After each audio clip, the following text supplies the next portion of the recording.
सरपंच मंगेश साबळे लढवणार लोकसभा निवडणूक। साबळे जालना लोकसभा निवडणुकीचं गणित बिघडवणार का?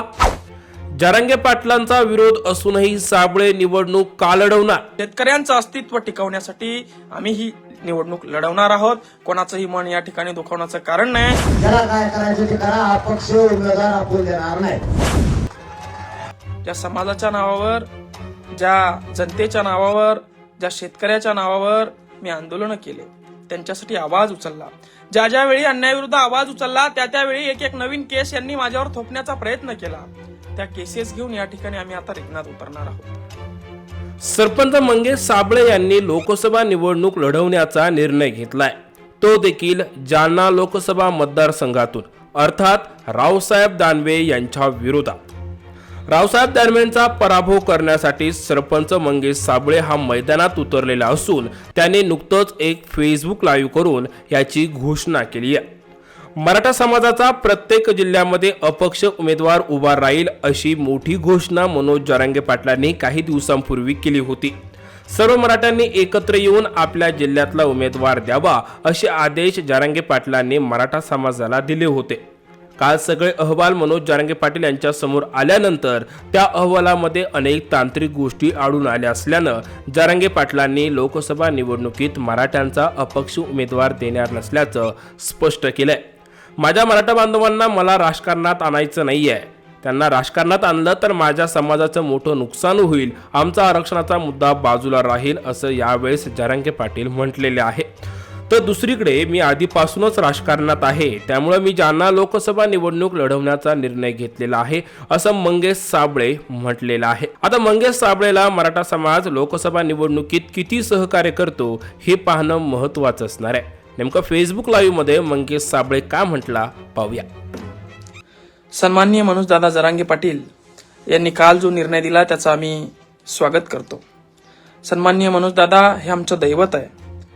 ज्या ज्यावेळी समाजासाठी सन्माननीय मनोज दादा यांनी पावलं उचलली त्या त्यावेळी त्यांच्या पावलावर पावलं ठेवण्याचा काम प्रयत्न या ठिकाणी आम्ही केला। समाज म्हणून नेहमी ज्या ज्यावेळी पाटलांना गरज भासली त्या त्यावेळी एक मावळा म्हणून आपण पाटलांसोबत उभं राहण्याचा प्रयत्न देखील केला। मग तो गाड्या फोडायचा असेल, गाड्या जाळायचा असेल, रस्त्यावर उतरायचा असेल, पाटलांचा जीव धोक्यात असताना महाराष्ट्रामध्ये प्रशासनाला धारेवर धरायचा असेल, आणि असे समोर चालूच राहणार आहे। जोपर्यंत आरक्षणाचा लढा सुरू आहे तोपर्यंत पाटलांचे खंदे समर्थक, पाटलांचे बॉडीगार्ड, पाटलांच्या जीवाला काही धोका होऊ नये म्हणून आम्ही नेहमी पाटलांसोबत असणार आहे। परंतु या ठिकाणी मित्रहो, ज्यांनी कुणानी आपल्याला लाठ्या मारल्या त्यांना आपण रिटर्न मध्ये लाठ्या मारू शकत नाही, त्यांना आपण रिटर्न मध्ये हमला करू शकत नाही। त्यांच्यावर हमला हा आपल्याला संसदेत जाऊन करावा लागेल, आणि म्हणून पाटलांनी जी भूमिका घेतली आहे राजकारणापासून दूर राहण्याची ती उत्तमच आहे। मात्र आम्ही अगोदरपासूनच राजकारणात आहोत, आम्ही सरपंच आहोत, आणि असं करत असताना आमच्या एक गोष्ट लक्षात आली की सन्माननीय रावसाहेब पाटील दानवे असतील, सन्माननीय डॉक्टर कल्याणजी काळे असतील, यांच्यापेक्षा आम्ही खूप लहान आहोत। पण मागच्या या वर्षभराच्या लढ्यामध्ये असं लक्षात आलं की हे अन्याय करणारे लोक, हे अन्यायाविरुद्ध न बोलणारे लोक निवडणूक आली की उभे राहतात, शेतकऱ्याच्या समाजाच्या डोक्यात स्वतःचं भूत घालतात, आणि मग शेतकऱ्याचे तरुण पोरं यांच्या चटया उचलण्यासाठी, यांचे बुट खेटरं उचलण्यासाठी, आई बापाला जे तांबर पाणी देत नाही यांना पाणी देण्यासाठी धावत सुटतात, पळत सुटतात। अशा वेळी सर्व समाजाचा विचार करून, 18 पगड जातीचा विचार करून आपल्याला लोकशाही पद्धतीने त्यांच्यावर वार करण्यासाठी त्या संसदेच्या टेबलावर, त्या ठिकाणी विधानसभेच्या टेबलावर जावंच लागणार आहे। पाटलांच्या काही मजबुऱ्या आहेत, 1-2 जिल्ह्यामध्ये उमेदवार निघतात म्हणून तो निर्णय पूर्ण महाराष्ट्रावर त्यांना थोपता येणार नाही। मराठ्यांची ताकद या ठिकाणी कमी लेखील, कमी दिसेल, म्हणून अतिशय उत्तम निर्णय सन्माननीय जरांगे पाटलांनी घेतलेला आहे।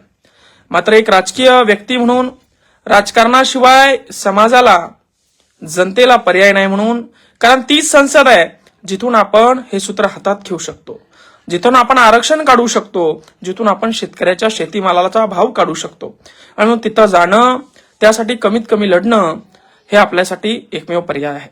मित्रहो, सरपंच पदावरून थेट खासदार होण्याची माझी इच्छा नाहीये। मुळात रावसाहेब पाटील दानवे असतील, कल्याण काळे असतील, यांच्यापेक्षा मी भिकारी आहे. माझ्याकडे 2 एकर जमिनीपेक्षा एका आईपेक्षा अजून काहीच नाही. यांच्याकडे हजारो लाखो करोड रुपयाची संपत्ती आहे. पण मित्र हो, माझ्याकडे 50-45 केसेस आहे.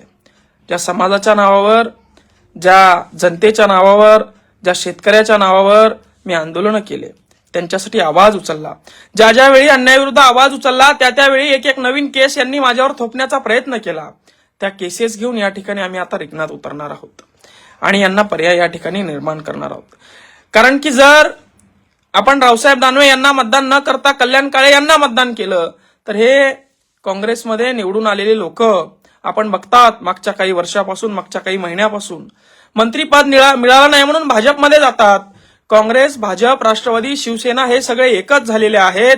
हे स्वतःच्या स्वार्थासाठी आपण आता जरी निवडून दिलं तर उद्या भाजपमध्ये जायला मागे पुढे पाहणार नाही. मंत्रिपदासाठी हे काहीही करू शकतात हे आपल्याला दिसून आलेलं आहे.